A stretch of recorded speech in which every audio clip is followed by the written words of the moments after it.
Hey guys, how's it going? Master Cal here, and today I'm going to be doing the 19th video for my 2021 NFL offseason recap series, the Washington football team. So Washington made the playoffs last year, carried by one of the best defenses in the NFL, despite a tumultuous showing on offense where they had four different quarterbacks starting. Playing in the weakest division in the league certainly helped. And despite a heroic effort from Taylor Heinicke in the wildcard game, Washington was one and done, losing to the eventual Super Bowl champion Buccaneers. So now Washington has looked to establish consistency on offense to build behind that defense as they look to push for another division title. No coaching changes for Ron Rivera's staff this offseason. So the free agents that Washington retained, they franchise tagged starting right guard Brandon Scherff for the second season in a row. So the franchise value is $18.036 million, fully guaranteed. They were unable to come to an agreement on a long-term deal before the deadline last month, and seen as the third franchise tag value would be really big.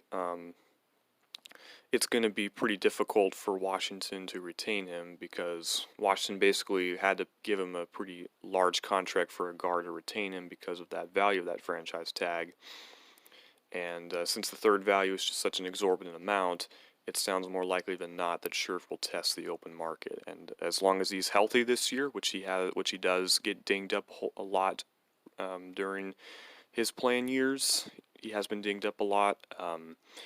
He should be able to cash in and be one of the highest paid guards, or the highest paid guard. Restricted free agent Taylor Heinicke, who played well in his limited showing towards the end of last season and in the postseason, was brought back as a restricted free agent. It's a 2-year deal worth $4.75 million, $1.5 million guaranteed, and he'll get an opportunity to compete for the starting job. Kicker Dustin Hopkins was re-signed to a 1-year deal. It's worth $2.4625 million with $1.8875 million guaranteed. Hopkins actually was not that great last year, so it's kind of more of a bounce-back contract for the longtime Washington kicker.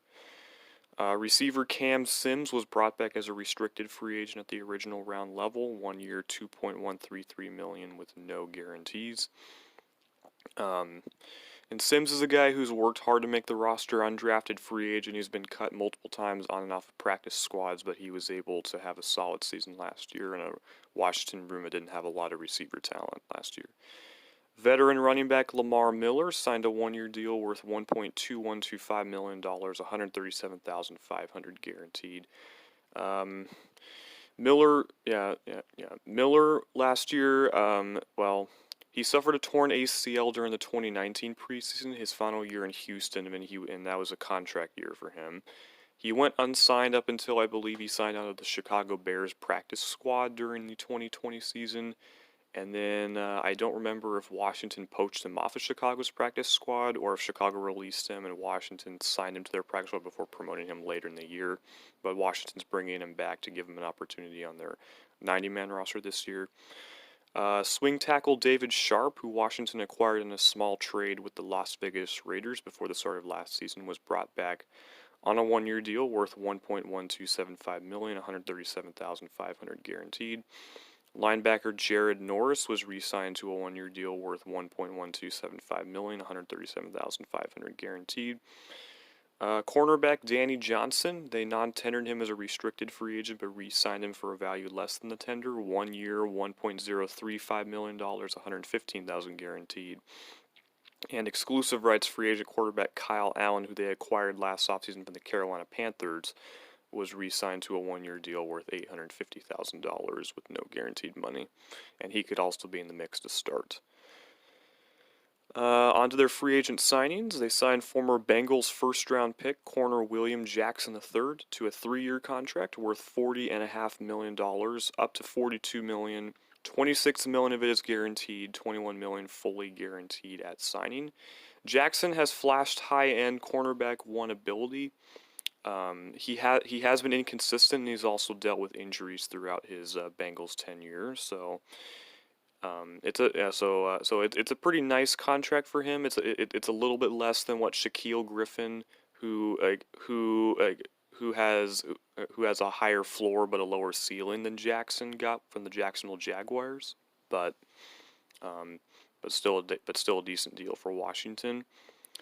They signed former Panthers receiver Curtis Samuel to a 3-year contract worth $34.5 million.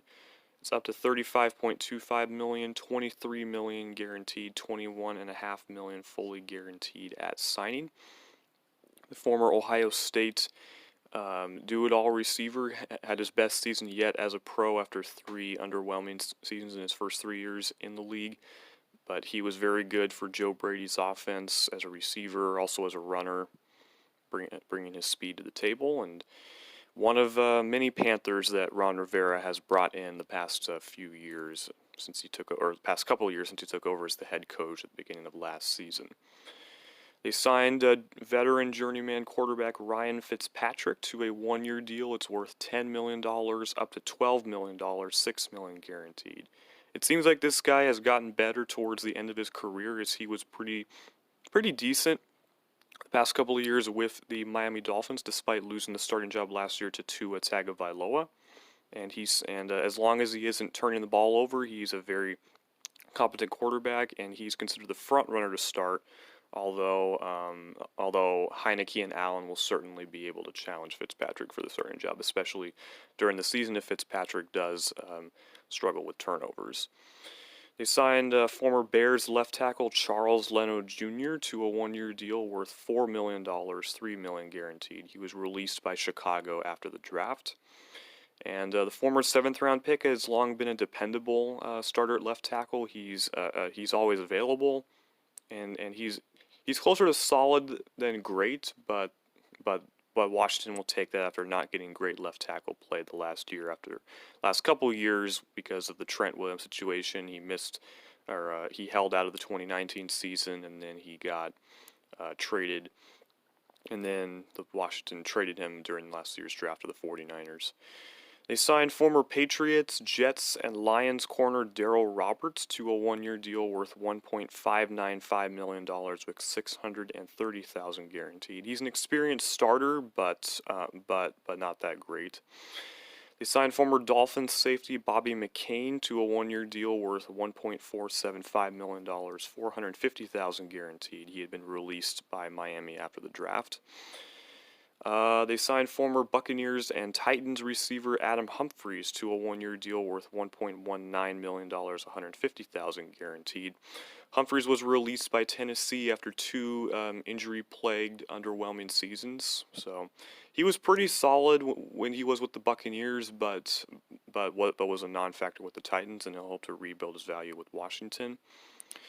They signed former Panthers center Tyler Larson to a 1-year deal worth $990,000 with $50,000 guaranteed.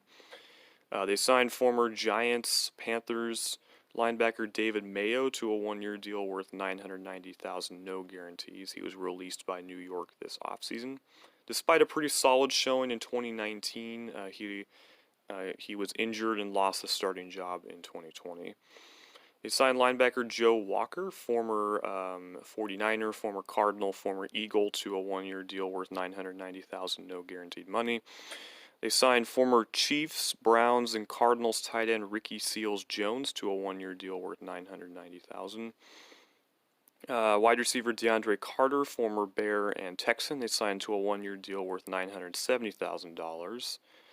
Former Seahawks receiver Seahawks corner Lyndon Stevens, they signed a 1-year deal worth $850,000 with no guarantees. They signed defense tackle Gabe Wright to a 1-year deal worth $850,000 with no guarantees.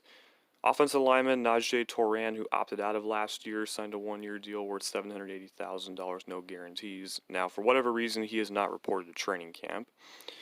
They signed edge rusher Bunmi Rotimi to a 1-year deal worth $660,000, no guarantees. Tight end Nick Gugamos, 1 year, $660,000. Edge rusher Justice Reed, 1 year, $660,000.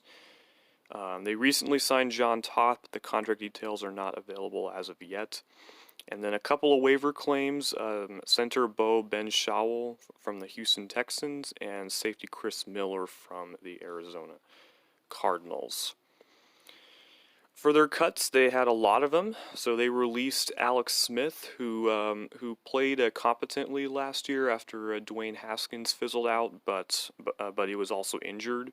And Washington wanted to go with a quarterback that I guess could be more reliable as far as being healthy on the field. Which the fact that Smith was able to return to the field at all is really miraculous after that really bad injury he had in 2018 that could have been life-threatening. And Smith elected to retire. They released right tackle Morgan Moses. Despite having a pretty good season, Washington drafted a replacement in the draft, and he signed a one-year deal with the New York Jets. They also released Jaron Christian, or waived him, I should say. He opened the season as the starting left tackle before losing it to Cornelius Lucas. He was claimed by the Houston Texans off of waivers. Linebacker Sean Dion Hamilton, they waived after the season. He was claimed by the Lions off of waivers. Linebacker Josh Harvey Clemens, a special teamer, he opted out of last season. He's unsigned. Running back Bryce Love, the former Heisman Trophy runner-up while at Stanford. He has yet to play in the NFL because of recovery from that ACL injury he suffered in his last year in college, and he's had setbacks to that. And Washington, Rivera didn't draft him, so he elected to move on, and thus far he remains unsigned. Defensive tackle Caleb Brantley, who also opted out of last year, was cut and remains unsigned.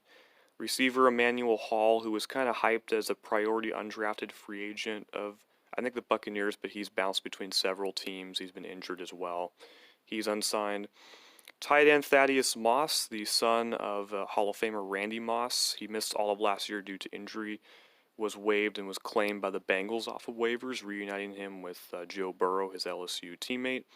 And tight end Marcus Baugh was waived. He signed with the Pittsburgh Steelers. Their free agent departures, cornerback Ronald Darby, who was their number one last year, signed a 3-year deal with the Denver Broncos. Edge rusher Ryan Kerrigan, the longest tenured member of the team, who's been with them since 2011, signed a 1-year deal with the division rival Eagles. Linebacker Kevin Pierre-Louis signed a 2-year deal with the Houston Texans. Edge rusher Ryan Anderson signed a 1-year deal with the New York Giants. Cornerback Fabian Moreau signed a 1-year deal with the Atlanta Falcons, and reports say that he is going to be their starting number 2 corner. Tight end Jeremy Sprinkle signed with the Dallas Cowboys. Thomas Davis retired after a pretty long, distinguished career, overcoming 3 ACL surgeries as well. And wide receiver Robert Foster was non-tendered as a restricted free agent and signed with the Miami Dolphins. Their unsigned free agents are linebacker Michael Kendricks. Kendricks, who is currently serving jail time along with community service for, I believe, insider trading was what it was. Long snapper Nick Sundberg, who the Washington drafted replacement. And linebacker Reuben Foster, the former first-round pick of the 49ers, who had off-field issues and who the previous Washington regime claimed as a reclamation project. He is unsigned as well. For the trades, so Washington, right before the draft, reacquired Eric Flowers from the Miami Dolphins. Flowers kind of reestablished himself as a guard in the league. He flamed out as a tackle, as a top 10 pick by the New York Giants, but he was actually pretty decent as a guard in 2019 with Washington, and then he left the following offseason for a 3-year deal with the Dolphins as a free agent. But Miami elected to trade him back to Washington just 1 year into that deal. Miami also paid down some of the salary, so they're only paying him just $3 million this year. He will have to fight to reclaim the starting left guard spot, but yeah. In return, Washington and Miami swapped 7th-round picks, so the football team moved down 14 spots in the 7th round. And they also traded away one of their, I think, 6th-round picks to the Philadelphia Eagles, and they acquired a 5th-rounder in 2022. So their draft picks, they took Kentucky linebacker Jamin Davis with the 19th overall pick, bolstering a position that is a little bit weak for them, and Ron Rivera does like his linebackers. He's drafted a number of good ones between Shaq Thompson and obviously Luke Kuechly, so we'll see what role Davis does for them. With the 19th pick in the 2nd round, they took Texas tackle Samuel Cosmi. With the 10th pick in the third round, which is the extra third rounder they had from the 49ers in the Trent Williams trade, they took Minnesota cornerback Benjamin St-Juste. With their third round pick, 18th pick in that round, they took UNC receiver Diami Brown. With the 19th pick in the fourth round, they took tight end John Bates. With the 19th pick in the fifth round, they took safety Derek Forrest.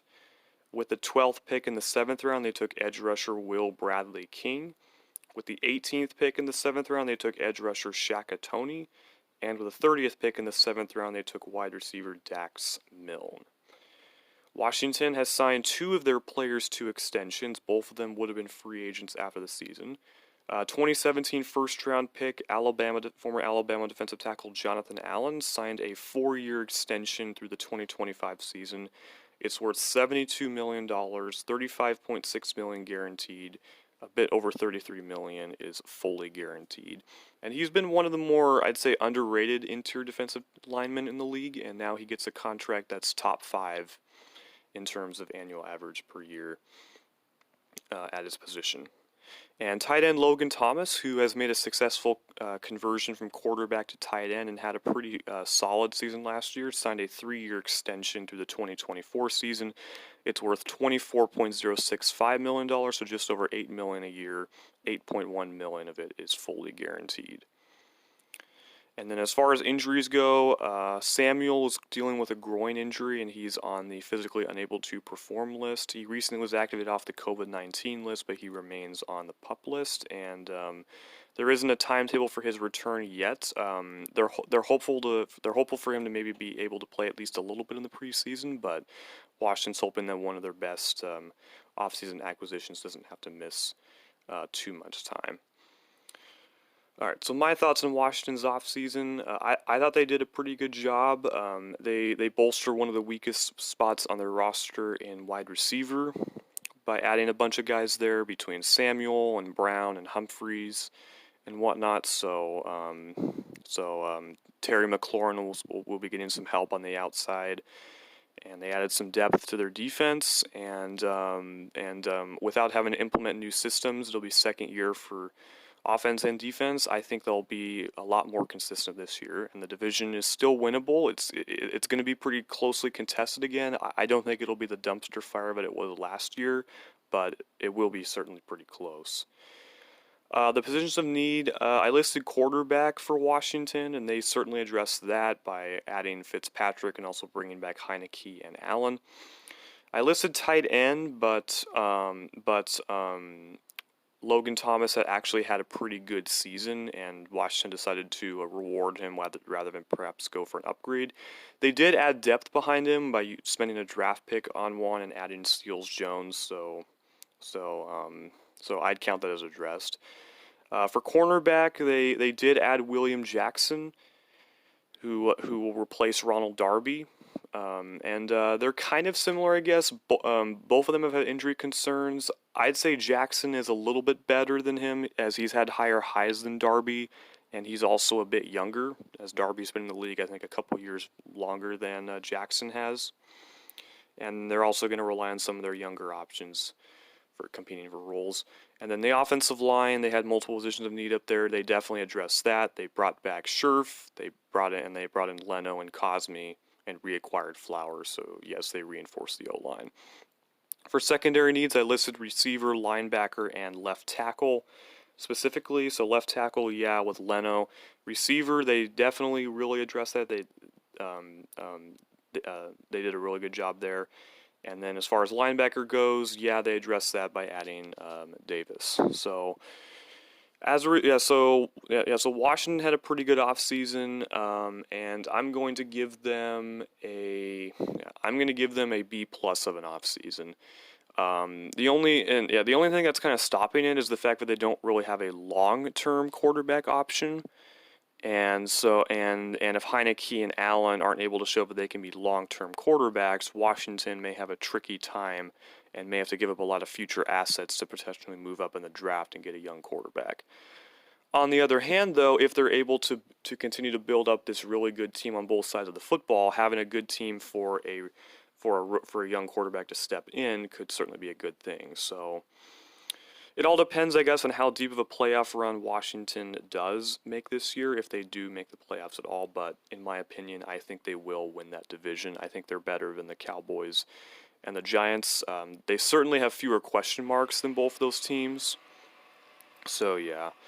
So closing with the projected starters, Fitzpatrick is expected to be the starter at quarterback. Antonio Gibson at running back. Leno will start at left tackle. Eric Flowers will compete against Wes Schweitzer at left guard. Since it's a new coaching staff, Schweitzer probably at least had the earlier advantage, given he was a starter last year and has a year in the system, whereas Flowers does have to relearn a new playbook, and seeing as he was there before Rivera. But I would guess Flowers probably wins that. Chase Roulier at center, Scherf at right guard. And then Washington wants Cosme to start right away at right tackle. If they don't, then Cornelius Lucas can hold down the fort until Cosme is ready.